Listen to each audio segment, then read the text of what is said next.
panel as a part of MiniCon. So we are actually going to talk today about on-screen adaptations of our favorite books and films. So I'm Adam, with me are Julia, Brandon, and Nicole. And so yeah, we will just dive into some of our favorite adaptations that have made it to the big screen, the small screen, any other screen in between. And yeah, just talk a little bit about things we thought were great, things we thought were poorly, maybe some things that folks have kind of come around to, and just kind of go from there. So yeah, who'd like to start? Don't want to start with one that I actually, when it first came out, it got a lot of negative say about it. Some people warmed up to it, there's still a lot of crowds against it. But actually, I really enjoyed the film adaptation of Watchmen, and this is before the HBO series. I actually enjoyed the Snyder film of Watchmen. Okay. Very, very loyal to the comic panels. I thought the acting was pretty on point for the most part, although there was definitely some issues with the casting for some of the female roles. I felt like they didn't put as much effort in it as possible where they could have had, because some of these characters in Watchmen are very strong female leads, like respectable characters. And in the film, I just didn't get the same point across, and I thought that was disappointing for a lot of people, who enjoyed the series because they were not portrayed as strongly as they were before. They were kind of peripheral characters in the film. But they make a certain change at the end. Are we doing spoilers or not spoilers here? It's an older film. And I think you're fair on spoilers in that, considering that that film is now over a decade old. yeah, the comic even more so. And the comic more so, yes. So at the end, in the comic, there's this giant, like Lovecraftian-looking squid tentacle creature that creates this explosion that destroys a lot of New York City and a lot of people in it. In the film, they make it out to be that it was actually this presence from Dr. Manhattan himself, and I actually thought that was a much more interesting take on that. A character that you've grown attached to, making them the common enemy, rather than alien force or whatnot. I really like that take on it, and again, it was just extremely stylish. Watchmen's a very hard piece of work to adapt, and I thought they did a pretty decent job, all things considering. I feel like a lot of people didn't quite know what they were getting into when they saw that film. It was coming out right about the time the superhero films started getting bigger again, and I actually saw the trailer again for it recently because I went back and watched Dark Knight, which was around the same time, and I happened to have the DVD cut of that, and I remember thinking to myself, like, oh yeah, this actually gave away nothing, whereas today I feel like you know the whole movie before you see it in a lot of cases. So I do think that that was part of some of the negativity surrounding it, is folks didn't quite know what to expect and then were surprised by what they got, either good or bad. I also enjoyed the Snyder Cut. I thought it was well done and refreshingly different. But anyway, that's my 2 cents on Watchmen. Yeah, a lot of people had a few different opinions on it. There was that animated tape that came in with it as well, which was pretty neat. Again, I liked it though, and the new series, needless to say, is excellent. That's been much more well received. First couple episodes, it stumbled a bit from, I guess, what seemed to be the consensus, but definitely found its footing near the end. Well, it seems like one of the properties that actually would lend itself better to a TV series maybe than a feature-length film anyway. Yeah, because Watchmen was like a gritty, realistic, grounded comic book story before that was the trend. Yes. I would argue, actually, you mentioned The Dark Knight, that's when, before that, you had films like Sam Raimi's Spider-Man, X-Men as well, which were kind of more jubilant, bombastic films. Then you got the Christopher Nolan Batman movies, where dark and gritty became a thing, and then people started overdoing dark and gritty. Well, you can actually carry that back further into the Superman films of the 70s and 80s, and yeah, that's true. Even some of the Batman films, like the Clooney Batman, which is goofy. Very goofy. So I mean, there's definitely more of a jovial tone to superhero films pre the Nolan films. With the lone exception of Tim Burton's Batman, which did have a slight darkness to it, but that also has to do with Burton's unique brand of goofiness. If I'm going into a Tim Burton movie, I know to expect something a little darker and weirder than Nolan. So I also know to expect a couple of common actors. Yeah, that's for sure. Yeah, I believe when he and his wife split, they fought over who got custody of Johnny Depp. He's always, before they divorced, it seemed like Helen Bonham Carter always died in all of his movies. Yeah, that actually is interesting, because you're right, it does seem like she does. They mentioned that a couple times. Huh. She's like He's like, I don't know why. Now we know why. And she, of course, is in another very famous book to film adaptation. Yeah. Probably the most famous one. Yeah, what's it called? What's that series called? I was wondering how long it would be before someone mentioned either that or the Tolkien adaptations. Yeah, I was thinking of going with Lord of the Rings, but I really don't know what else to say about that besides they're perfect. I mean, the only thing you can really do there is compare it to the Hobbit ones that came out afterwards, as there are some market differences between the two trilogies. Yes, and not to make Ian McKellen cry on set. So, yes, but beyond that, the first three Lord of the Rings films are quite amazing. Yeah, I think it's close to film perfection as you're gonna get, especially considering they're all filmed back to back to back. The only complaint I can level about that is them not being long enough. Me and my extended editions actually do agree with you. I'll take more hours. I'll just have the hobbits hanging out, having their roast beast and etc. It's great. So what about you, Nicole? What you got? Well, I am a big fan of YA fantasy and dystopian, so I will throw out a couple of those, which I actually did enjoy Hunger Games. Yeah, I agree too. However, a lot of people had a lot of backlash about it because, you didn't get into Katniss's character enough, which is true, but think about it, the book was from her mind, so you have no idea all this is going on through her mind while the movie plays out.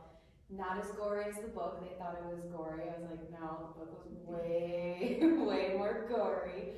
But after rereading, rewatching the movies, and now reading the prequel, I will not call it by its name. I don't like its title. Ballad about songbirds and snakes. I don't like that title. The movies did a good job. Yeah, I agree that the movies did as good of a job as they can because I find that people don't realize that the books are actually a really serious look at the evils of war and the third book is pretty much just about the effects of war on people both physically and mentally, and it's really hard to translate that into a movie that you need to market to tweens and teens. I think they did as best as they could for for their boundaries. I can argue that they definitely at least didn't go the Divergent and Maze Runner route, Right. where they completely went off track in the second ones, Right. to where it was so bad the third movie, I didn't even watch Allegiant for the Divergent series because it was so bad. And Maze Runner, I think they redeemed themselves because I think the third movie they finally went back on track with the books. But Hunger Games was one where they at least stuck to the plot of the books. I can argue that. I would definitely agree with that, and I think, and it's interesting because I could not appreciate her acting until I saw interviews of her, Jennifer Lawrence, because I thought she was an excellent Katniss as I was watching it, but for all I could have known at that time was, okay, her personality is naturally inclined to play this role and all that. And then I watched interviews where it's like, oh, you are nothing like Katniss. At least as far as how bubbly she is and goofy and everything. She's a strong, independent person, but I thought she'd be more similar to Katniss, just with being kind of a serious demeanor. So I see her tripping on the stage at the Oscars and just having a good time and laughing. I was like, wow. And then Silver Linings Playbook came out. I was like, you are a phenomenal actress. It's a book. Yeah, exactly. Yeah. So I really, enjoy her part of it. The only complaints I would have about those films, it's just the last film. And it's just more time with them. An extended cut would have made me happy. I just wish they would have focused on Little Sister more and the impact of that. I felt that scene was rushed the whole, not, the problem with the districts and all that, but her personal story all started with that beginning with her volunteering. So then her sister, who was so pivotal in the film, she gets 5 minutes, and then her morning in the home afterwards. I just wish they'd extend on a bit, actually, play up the sadness of what just happened here. Right, and again, I think part of the that's how the series ends with Trim dying, and that's not, it's not a good way to end a series of movies. You don't want people leaving the theater terribly sad and depressed, and that's how you feel when you're finished reading the Hunger Games books. They're not supposed to leave you feeling happy. Right. So when you have a movie, people don't like leaving movies when they don't feel happy. So Where was it going to go in a series like that? I understand. I understand. Yeah. Think about it. Do you know the ending of the Divergent series? No. Oh yeah. Oh, yeah. Talk about a terrible ending. Yeah, that's a rough one. So with dystopian like that, there's only one way for it to go, and I think it also, I felt like the Hunger Games, the last two, because Mockingjay, they split it into two parts, it followed the tropes of everyone else, because, you know, Twilight did it, Harry Potter did it, there were a couple other series, I think, that split their movies into two parts, and people hated that, but at the same time, you had one that was going up, and then the second movie went down. Where else was it gonna go, unfortunately? So I agree with you, but at the same time, realistically, Right. where else was it gonna go? No, I understand. I just feel that so many more people saw the movies than read the books, so they wouldn't have been expecting that. And to not be expecting that and have that be how a series ends, people would have been very upset, even if it was the reality of the Right. series. That's definitely true. I don't know if any of you, actually funny enough, this is another adaptation, I didn't mean to do this, but it's funny. The Mist.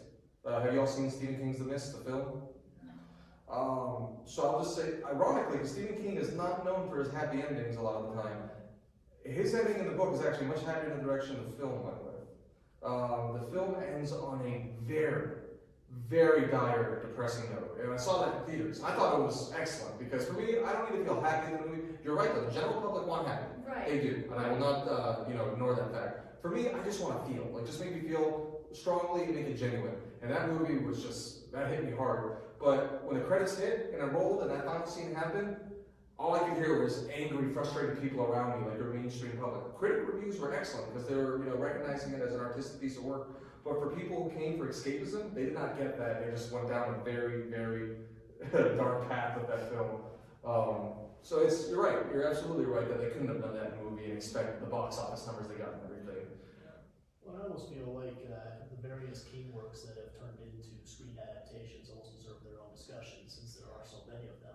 Yeah. Each that have received quite different reviews and general critical assessment of them. Even going back early and just talking about, say, The Shining, the Kubrick film.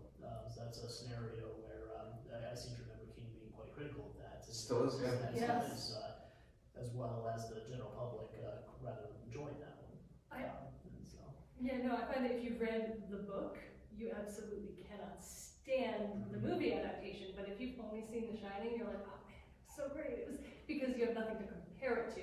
Once you see the movie and you compare it to what Stephen King actually pictured and had envisioned, it's nothing. It's nothing like it. On that note, though, I have to give extreme credit to Mike Flanagan, who did Haunting of Hill House, Bly Manor. He did another horror film named Absentia, which was excellent, but he did Doctor Sleep. And he somehow, that movie was excellent, balanced the line between making a sequel to the book and the film. Because that was a tricky thing when people announced it. They're like, okay, The Shining is one of the most well-regarded horror films of all time, but it's also one of the most well-regarded horror novels. And you have both sets of fans who are, okay, you're making a sequel to the book or the movie. And somehow he did both. And that was a really hard line to balance, to pay respect to both properties while keeping it cohesive. But I thought he managed it. And ironically, that film didn't do great at the box office. It didn't bomb or anything. It did well with reviews, but yeah, it didn't make that much money. But that's unavailable on some streaming services now, and that's great for the spooky time. That is a good movie.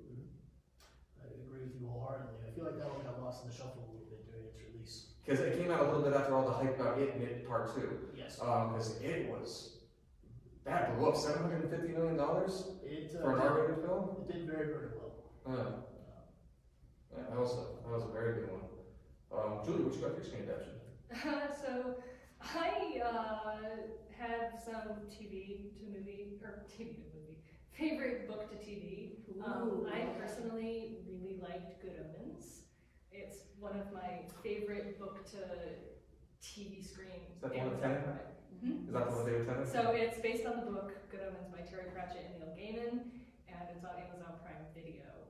It's the story of an angel and a demon who team up to stop the end of the world, and hijinks ensue, and it was all adapted for Amazon by Neil Gaiman. So one of the original authors did all of the scripts. It was so well done. I have nothing but good things to say about it. So yeah. Seem to remember one of the only real complaints about that being the fact that there is only the one season. That's a good complaint to have. Yeah, you're right. Yeah. The book is so perfect. You can't. I mean, it has a cult following of its own. You can't do a sequel. People would be terribly disappointed. Also, Terry Pratchett unfortunately isn't here anymore to help write it, so. I did see the show, I didn't read the book. Okay. And I loved Michael Tennant, or David Tennant and Michael Sheen. Yeah. Together, they were just perfect. That last episode fell a little flat for me though. It just was very, but you know what, it had to come to an end, like I just said. Yeah. But I did want to read the book because of The book is hilarious. I think that's one of the hallmarks of a screen adaptation is whether or not it wants you want to take a look at the original source material. And that's one of the most positive things you can say about One Piece type of adaptations. Yeah. I'll let you do it. Oh, no, I was just gonna say the other things, a few other things I wrote down. My favorite movie adaptations of books, movies that I thought were better than the books, which I don't technically think happens all that often, but I preferred the Devil Wears Prada movie to the book because I thought the book was just terribly annoying. You're absolutely flat, and I hated the characters, but the movie with it was Anne Hathaway, Meryl Streep, Stanley Tucci. It brought it to life, and it's a movie that I've watched probably half a dozen times That's a wonderful since movie. it came out because it stands up. It's been 15-ish years since it came out, and I still enjoy it. Oh, yeah.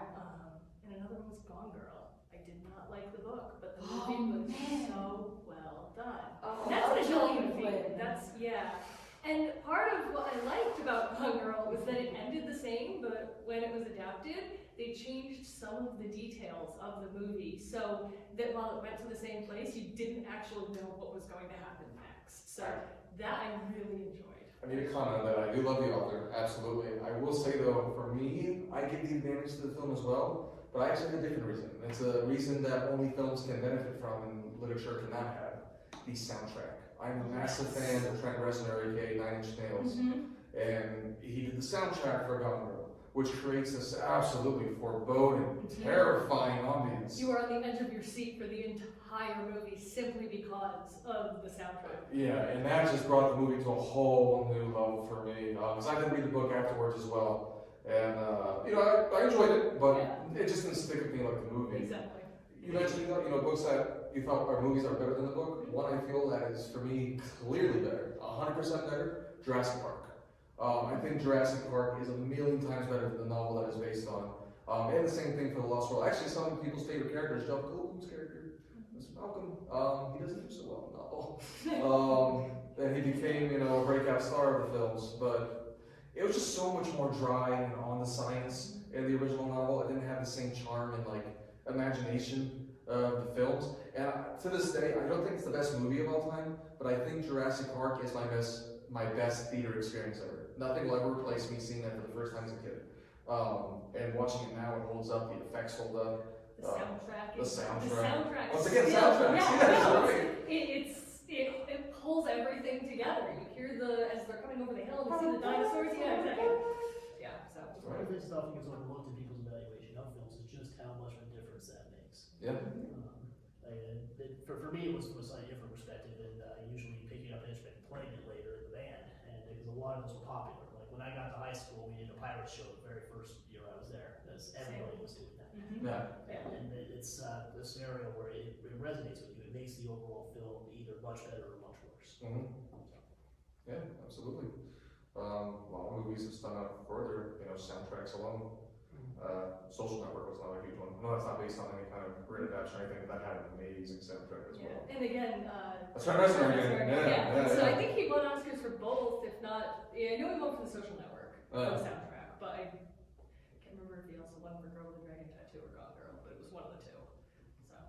Can I ask you a question when it comes to adaptions? So we're talking about adaptions from books and whatnot. Do you think there is going to be, do you think one of the future, we have the comic book and superhero, big spurt, right? That's huge. It's still ongoing, but I know a lot of people are talking about comic book movie fatigue. And I do think that's slightly setting in, not in box office numbers, but I think people are getting a little less excited for every superhero film that comes out ever since Endgame. Because I think it kind of peaked there. And people just, I know I like something different. Like when Tarantino's Once Upon a Time in Hollywood came out, I was like, all right, something refreshing, I like this. Do you think video game adaptions have a road forward because The Witcher ended up doing extremely well on Netflix. The Sonic the Hedgehog movie, no one expected to be good, and that actually was a pretty reasonable movie. Well, after they did some. After they did a change in design, yeah. They did some edits. And then I think they're called Illumination, the studio that does Minions and Despicable Me. They're doing a Super Mario Bros. Movie. And that actually has a pretty good chance of being a decent film as well, with who's backing it. For me, the one I'm most excited about, though, is from the people who created Chernobyl. They're going to be adapting the video game known as The Last of Us, which definitely fits very well for a story of an HBO series, and definitely will benefit from being a series, not a movie. Do you think there's a lot of fruit in game adaptations going forward? I do actually, because video game adaptation movies have typically struggled, especially in the early days. I mean, and some of that's the fact that one of the first big ones was the Super Mario Bros. Movie in 1993, which currently sits at a Rotten Tomatoes score of 23%. Which may be generous, actually. But you know, what's interesting about that is that prior to the Detective Pikachu film back in 2019, which was also a very good film, the highest overall Rotten Tomatoes score for a video game related movie was Resident Evil at 36%. It was better than Prince of Persia? Yeah. How about that? Yeah, Prince of Persia clocked in the low 30s. But the point is that Resident Evil's not a good movie. well, and that's just it. In general, and there's a little bit of nostalgia coming in here for me for things like, say, the Lara Croft films, the Resident Evil. Mortal Kombat? Mortal Kombat, yeah. Even skipping forward a little bit more to things like Warcraft in 2016. The point is that video game related films have started getting better over the past decade and a half. They've slowly ramped up in quality, in my opinion. Do you think the direction they should go, this is one question I like to ask anytime I get a group of people. Let's go, for game adaptation. Let's talk strictly games here. If they're adapting a game, do you think they should stick with the story you saw in the game? Or do you think they should take the characters, the universe, the world, and give you a different story? When you're watching something, what do you want from it? I mean, if you're doing a series, I think you can kind of have it both ways. Maybe touch on the story you know and then expand? Exactly, yeah. So you're giving people a look at the story they know and expanding and building the world that way. And then once they have that basis, you can go beyond that wherever you wish. But yeah, I think that's a good way to handle it, because that not only gives older fans that are watching, because it brings it gives older fans that are coming in to watch it something familiar, and it also gives newer fans a backstory and kind of a small history. Right. Okay. I think for me it depends a little bit on which game you're adapting. Because I think there are games with fleshed out storylines that you should definitely pay homage to. Star Wars fans, for example, have been asking for a Coder game adaptation for quite some time. Mm-hmm. That one, I feel that they should stick to some major story elements because of the fact it was an RPG and because of the fact that there are some moments there that fans would want to see. For something like, say, the Pokemon stuff where you're just scrolling through the world, defeating people, gyms, etc. Yeah, you can loosely base it on the anime, you can loosely base it on the films that have already been done, but I feel like there's more room for deviation there. Yeah. So. Yeah. Absolutely. The other thing I see that's interesting, and this is so relevant right now too, with people wanting to have more inclusion in films, in all industries. One thing that's interesting that I see with, especially when you have video games that come from a Japanese game development studio, your Final Fantasy games, for example, anything like that.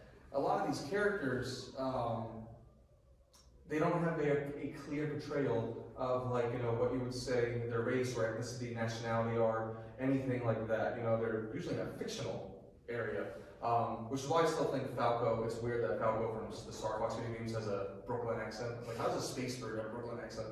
But I digress. So with these characters, not a duck.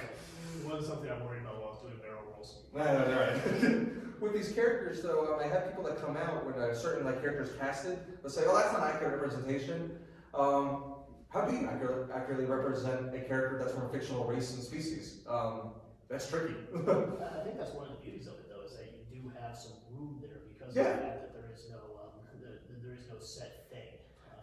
Right. And I think that's actually where that's actually an argument, in my opinion, to adapt some of those, because you actually have some room to play with there as far as potentially making your cast more diverse by casting characters that have no set identity now.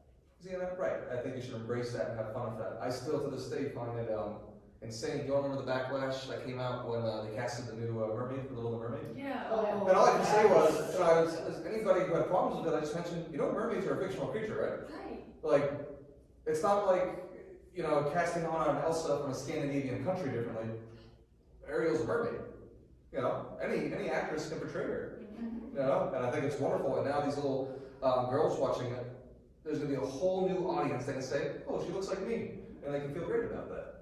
Yeah. And I think, that's wonderful. So with video games, anything we adapt from literature, I hope we can see more of that adaptation going forward. If we have fictional races, go crazy, It's a great opportunity, and I think, like you said, that makes it a great reason to continue pursuing that.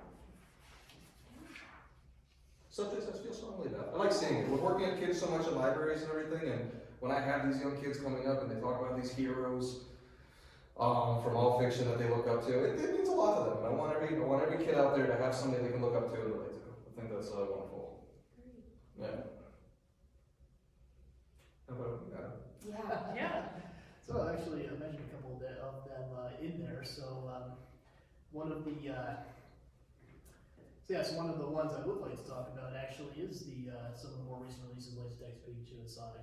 Cool. So, yes, I think that that's an example of a much more recent video game that's actually been successful at adaptation, and I think that's something that for me is delightfully refreshing, given how badly some of their predecessors have been. Terrible. Absolutely awful. Yes. But anyway, that was one of my lists. We actually just talked about a little bit about my stuff. Well, the Sonic movie, if I can comment on that, and Detective Pikachu. Anyone who knows either of those films can comment. Can I tell you a trope I'm tired of? And I enjoy both of those movies. Yeah. I enjoy both of those movies. And Transformers did the same thing. Well, Transformers was bad for a few reasons. But I am so tired of them forcing a human element. I don't need a human to relate to. Like in the Sonic films, I would have loved it if it was just in like Green Hill Zone or Mobius. Yep. I don't need a human. Like he was good. I thought he did well in the movie, but I just want to see the characters in their worlds. I know we were talking about Smurfs the other day, but they felt the need to include pop culture references and things like that. One of my favorite animated films I saw a little while ago was the Peanuts movie, because it wasn't about modern pop culture references and the latest musical artists or anything like that. There wasn't a weird real-life live action element to it. It was just a cartoon film, and like the Sonic movie, use those computer effects, but just give me them. Give me Knuckles, Tails, and Sonic, Dr. Robotnik. You keep Jim Carrey's Robotnik, that's pretty good. But I just don't know why you always need to have this like kind of it's like you're into the world of. Well, it's almost like you're easing the audience into the suspension of disbelief that you have when you enter a video game. I just don't know if we need that anymore. The same argument people were worried when Thor first came out. Yeah. People haven't had this far, like comics haven't gone this crazy yet with like space gods and things, and no, we're willing to accept it, like trust us. Which is hilarious just a couple of years later when you get Guardians, but... Yeah, exactly. So I think people are ready to do the full dive and they can remove it, and Transformers is my biggest problem with it. I hated the human element of Transformers. The actual voice casting, because they kept most of the original voice actors, those movies could have been decent if they focused on a Cybertron-only story, with just the robots. The human element just ruined it for me all the way, from Shia LaBeouf all the way to Mark Wahlberg. Well, I feel like that one was also milking the cow a little too much. But, They kept making money though. It was, I think, in China was huge about those films. They support a lot of the money. What do you all think is like a terrible? What's your least favorite? What's your least favorite action of anything? I got one clear as day for me. And a lot of people probably don't even remember the book anymore, but Aragon by Christopher Paolini. The books aren't even that good anymore either. I go back and read them, and I still have like a fondness for them, but there's nothing original about it. The cover of the books are cool, the dragons are gorgeous. Yeah. But that movie was nothing like the book. The characters went through completely different plot arcs. It was just a mess. And then they build up to the final villain, and they reveal the final villain has a dragon by the end of the novels. They reveal that in the first movie. And it was just, I just have a bad taste in my mouth talking about it. Hate it. Okay, you may not know this one. It's a YA one. It's Vampire Academy by, the book is by Rochelle Mead. You probably wouldn't hear about it because it bombed in theaters so bad, because the idea was they took it and it centered around a kind of a guardian female in kind of in school, and she guards her vampire best friend. It was supposed to be very serious, kind of like the idea of vampire meets Harry Potter, but the producer was from Mean Girls, so they took it into this I'm two hot girls in school fighting bad people, and they took it and just destroyed it for me. Because it was a very cool heroine, she wasn't the typical type, and they ruined it. And Mortal Engines, if you guys didn't see the movie. That was disappointing. That was disappointing me immensely. It would have been such a good movie if they would have actually done any explaining. You could tell, I watched the movie first and then I read the book, and I could just tell leaving that theater, I was like, they didn't explain it. You know there's more that they're not showing, and there was so much more that was left out. It was confusing. Once you read the book, you understood what the heck was going on. But for some of the things, like the whole guarded area that they couldn't get into, why, and all that stuff, they never got into the movie, and so it just ruined it. And so they probably won't make a second. Or Vampire Academy will never get all the movies it needed. I feel the same way about actually Paper Towns. I'm not totally a John Green fan, but I really liked the book Paper Towns.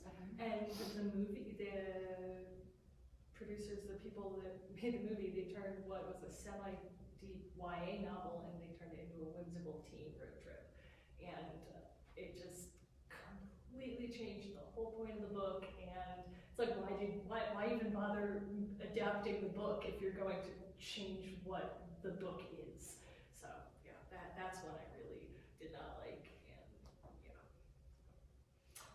So one of the ones I didn't particularly enjoy was Golden Compass. I felt that one could have been a better film.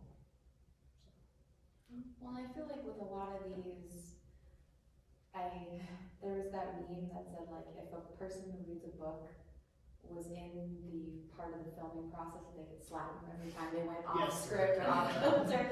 It's so true. It's even like why, I don't know if the authors refuse to work with them or vice versa, but I just don't understand why you would take a book, adapt it to film, and not even attempt to follow where it was going. I could see maybe some reasons like this doesn't make sense, maybe this would be better, also if they want to make more money. Right, to cut out controversial things in terms to get a particular rating, to increase the audience, yeah. I could see that, but then when an author like Stephen King, to this day, still says, you know, The Shining was the worst, you know, why would you want that on your conscience as a producer going, or director or whoever, going, yeah, the author didn't like my adaptation at all to this day, how many years later? Yeah, I don't know. Well, unfortunately, a lot of them actually stick their foot in the ground on that, which is really interesting. I mean, they make the film the best film possible, or what they think is the best. Yeah,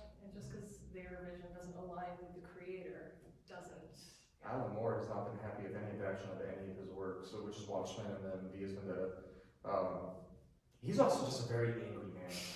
He's not a happy fellow. He hates a lot of things. For the record, I actually liked the B adaptation. So did I, but- I saw it. Yeah, he hates a lot, but I thought that was good as well. Same thing I always wondered that though is how in good conscience can you do that? Because I would like, this isn't always the case, but I'd like to think if you're adapting a work that you have some kind of reverence for the original material there.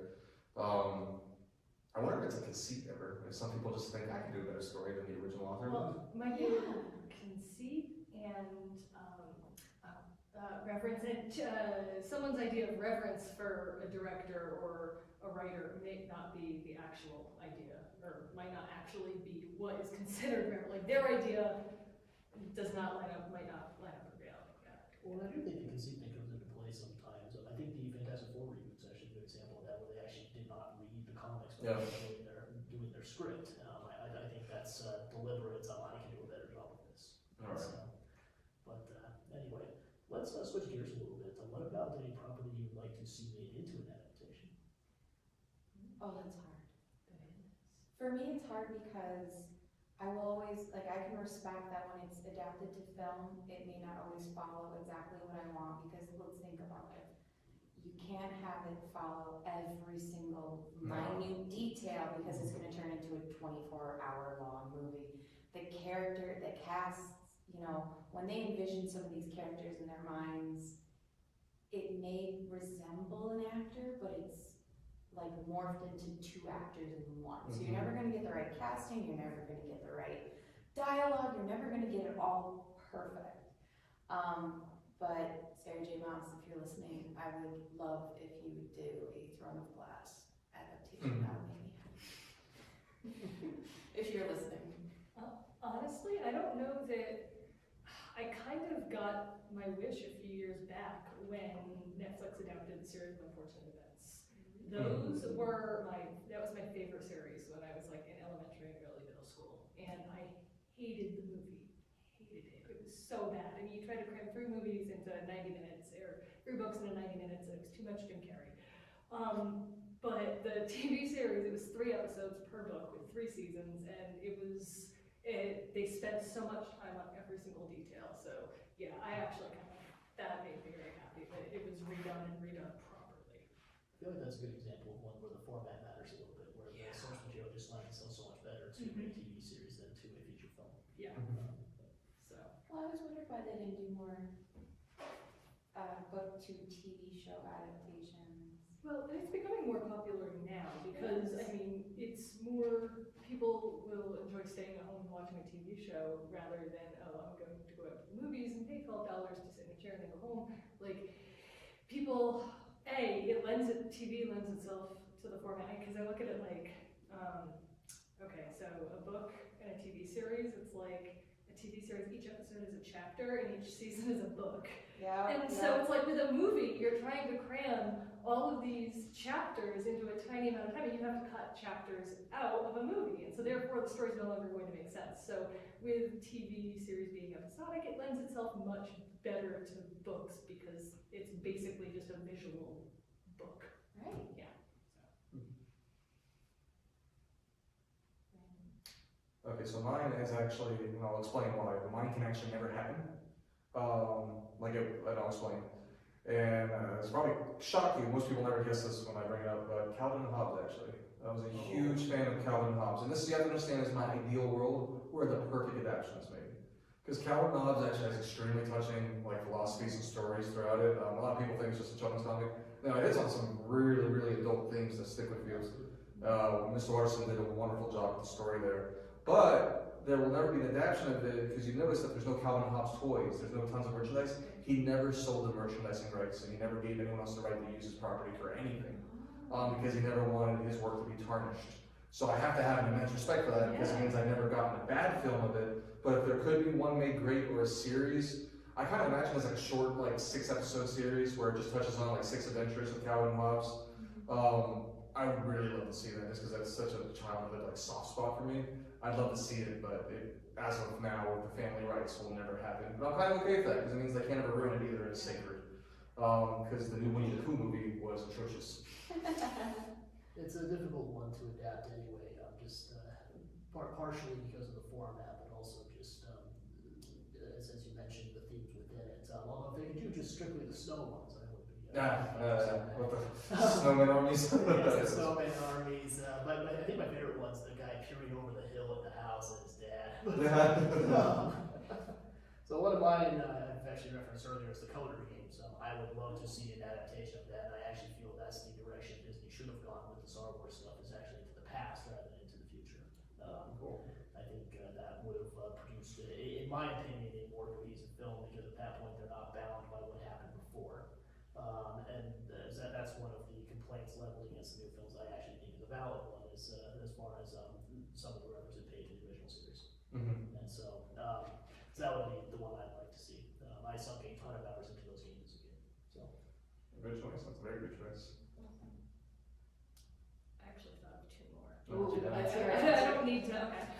So one has been in production and then not in production, and then in production and then no longer in production. And there's been a ton of people attached to the project, and I think it's unofficially off again. But it was a TV adaptation of Brian K. Vaughan's Y, The Last Man. I don't know if anyone here is familiar with that. Yeah. Okay, so that one is basically where on Earth one day, everybody except one man, or every man except one just dies. And so it's what happens in like a mass extinction event of one gender. It was bizarrely, it was this guy and his pet monkey, and he has to try to go across the country to find his mother and his girlfriend, and they don't know he's like, yeah, it was a bizarre, it's a wild tale. But by the same writer, by the same author, Saga, Saga's cool. yeah, the graphic novel series, and I believe it was Fiona someone? I don't know. She and Brian K. Vaughan both wrote it with the intent that it could never be adapted, because it's like this Star Wars-esque space fantasy that's been, I don't know, it's been going on for probably 5 years now. But yeah, those are adaptations that I would like to see Why the Last Man adapted. I don't know if it'll ever happen, and I know that the creators don't want Saga to be adapted, but I would love it. It's too big. That would be a cool one to see too. That would be cool. Star Wars on steroids. So good. Yeah, I first discovered that working here actually. I saw it on my comic display shelf. I was like, what's this? And I started reading it, and yeah, I got it real fast. Best way to discover things. Oh yeah, absolutely. I think there actually would be a market for something like that as well. So folks seem to enjoy that sort of story. I think these days, with all these streaming platforms you have, you can almost try anything these days and see if audience grabs hold. I just like real quick to give a shout out to a series that I feel didn't get enough attention. I only had 4 seasons, but I thought they were excellent seasons, all 4 of them. Channel Zero. Channel Zero was a sci-fi channel series where each season was actually an adaptation of a creepypasta. And for those who don't know what a creepypasta is, creepypastas are online fictional stories that people created, short horror. They used to be about like video games and movies, like there was a SpongeBob creepypasta, but then it just became a different name for any short horror story related to anything. Well, they actually adapted 4 of these stories in the 4 different seasons in the show, and it is just excellent, excellent. Like, I don't usually associate quality of Sci-Fi Channel, but these were very good. You can find them on Amazon Prime now, and the first season was based on a creepypasta called Candle Cove. I highly recommend you watch it. It's about these, basically people on a blog forum. It takes the point of view of a forum, and these people are talking to each other. Hey, remember this show we watched as a kid in Candle Cove? Oh, I remember it. They start naming like the characters on it, and there's some demented stuff in there.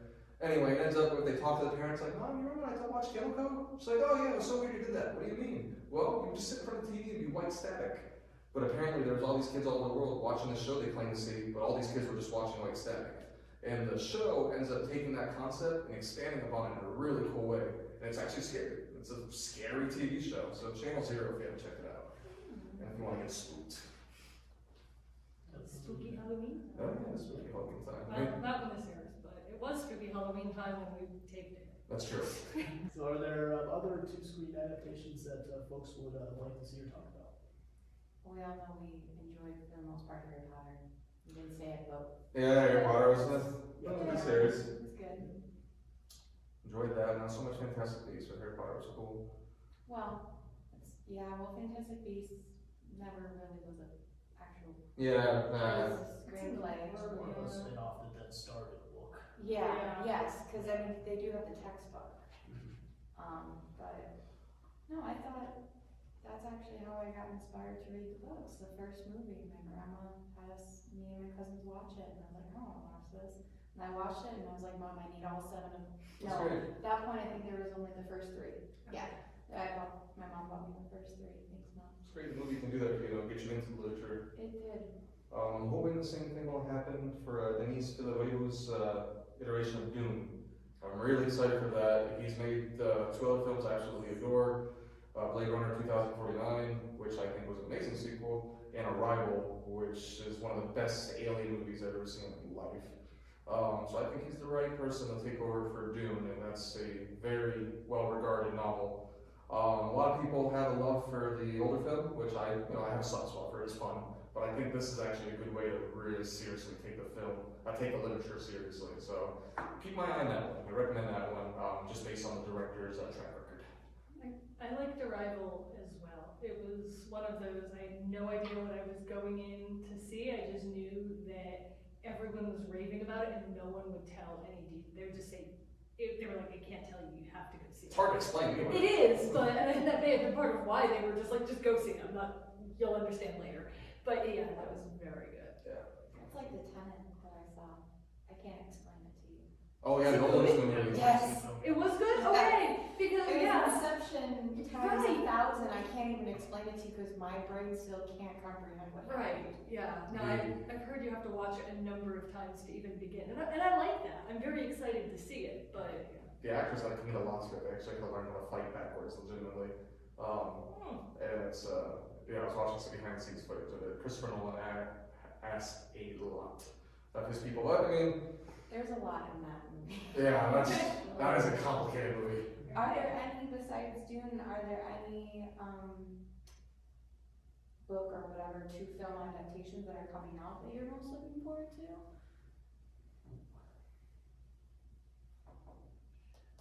I asked a really hard question because I can't think of one myself. Yeah, honestly, I've kind of been putting on hold a little bit some of the film stuff, and so I honestly don't know if I can do one right now. No.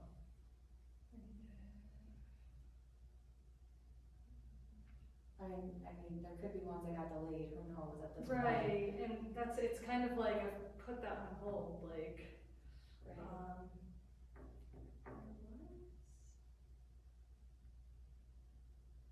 Well, a sequel that's a book, but had a book to film adaptation I'm excited for is Ready Player 2 by Ernest Cline, because I love the book narrated by Will Wheaton. I loved the movie. I know some people had some problems with it, but I enjoyed it Thank for you. what it was. I can't really say that I enjoyed it as well. A lot of people were very against it, certain things, and yeah, I enjoyed it. And I appreciate that they had some pop culture references that were more from like our generation. Yeah, that was cool. I was kind of hoping Will Wheaton would have, popped himself in that movie just because it would have been great. But I'm excited for the sequel. I don't know how there's going to be a sequel, but I would like to see that. It doesn't have to be a movie, I just want to read the book. Fair enough. Well, we've reached the top of the hour, so just want to say thank you so much for choosing to join us for our panel. We hope that you'll consider checking out other offerings at MiniCon, and if you have adaptations that you're super excited about, pop them in the comments section. We're always on the lookout for more material ourselves, so hope you enjoy the rest of your day. And check out the big screen adaptation of our panel discussion in November 2021.